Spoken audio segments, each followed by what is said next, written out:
నమస్తే నేను మీ కుప్ప పద్మిని ఇన్నాళ్ళు మీ సపోర్ట్ ని నాకు అందిస్తూ మీ ప్రేమని నాకు అందిస్తున్న ప్రతి ఒక్కరికి కృతజ్ఞతలు ఇప్పుడు చూడబోతున్న ఈ వీడియో కూడా ఖచ్చితంగా మీకు ఉపయోగపడుతుంది లైక్ షేర్ అండ్ సబ్స్క్రైబ్ చేసి మీ ఇష్టాన్ని అలాగే మీ సపోర్ట్ ని నాకు అందించండి అలాగే ఈ వీడియో పట్ల మీ అభిప్రాయాన్ని కామెంట్ సెక్షన్ లో కామెంట్ చేసి నాకు తెలియజేయండి నమస్కారం రేపటి విశిష్టతను ఒకసారి చూద్దాం రేపు 15వ తారీఖు జూలై నెల 2024వ సంవత్సరం సోమవారం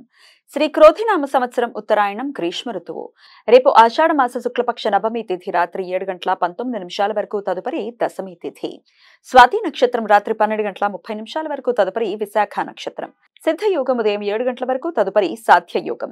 బాలవకరణం ఉదయం 6:26 వరకు కౌలవకరణం సాయంత్రం 7:19 వరకు తదుపరి తైతుల కరణం ఉంటాయి నక్షత్రవర్జం తెల్లవారుజామున 4:16 నుండి ఉదయం 6:01 వరకు అమృతకాలం మధ్యాహ్నం 2:49 నుండి సాయంత్రం 4:35 వరకు హైదరాబాద్ ప్రాంతం వారికి రేపు సూర్యోదయం ఉదయం 5:50 సూర్యాస్తమయం సాయంత్రం 6:54 చంద్రోదయం మధ్యాహ్నం 1:25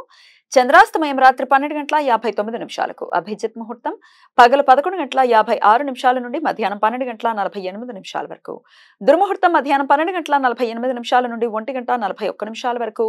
మరలా మధ్యాహ్నం 3:25 నుండి సాయంత్రం 4:17 వరకు రాహుకాలం ఉదయం 7:28 నుండి 9:06 వరకు గుళిక కాలం మధ్యాహ్నం 2 గంటల నుండి 3:38 వరకు యమగండం ఉదయం 10:44 నుండి మధ్యాహ్నం 12:22 వరకు రేపు మహా సుదర్శన జయంతి విష్ణుమూర్తిని ఆరాధించటానికి ప్రత్యేకమైన రోజు విష్ణుమూర్తికి సుదర్శనుడు అనే మరో పేరు కూడా ఉన్నది రేపు సుదర్శన చక్రం ప్రపంచానికి కనిపించిన రోజు అని రేపు భక్తులు సుదర్శన చక్రాన్ని పూజిస్తారు రేపు ఈ చక్రాన్ని పూజించడం వలన విష్ణుమూర్తి దశావతారాలను పూజించినంత ఫలితం కలుగుతుంది అని నమ్మకం విష్ణుమూర్తి చేతిలో నిరంతరం నిర్విరామంగా తిరుగుతూ ఉండే ఈ సుదర్శన చక్రం త్రిమూర్తులు అయిన బ్రహ్మ విష్ణు శివ శక్తులతో కూడుకున్నది అని స్త్రీరూప శక్తులు అయిన నారాయణి వైష్ణోదేవిలు నిరంతరం చక్రాన్ని తిరిగే విధంగా చేస్తారు అని పురాణ కథనం మహాభారత కథనం ప్రకారం కాండవ దహనం సమయంలో శ్రీకృష్ణుడు అర్జునుడు అగ్నిదేవునికి సహాయం చేశారు అని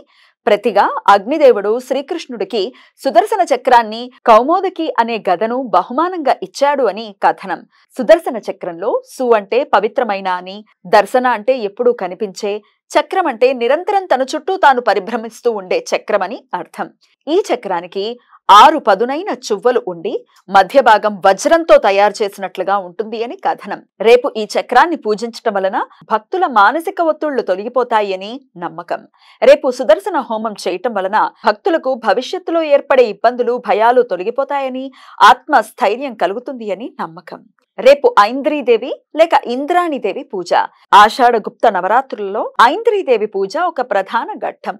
కొన్ని సాంప్రదాయాలలో ఐంద్రీదేవి పూజ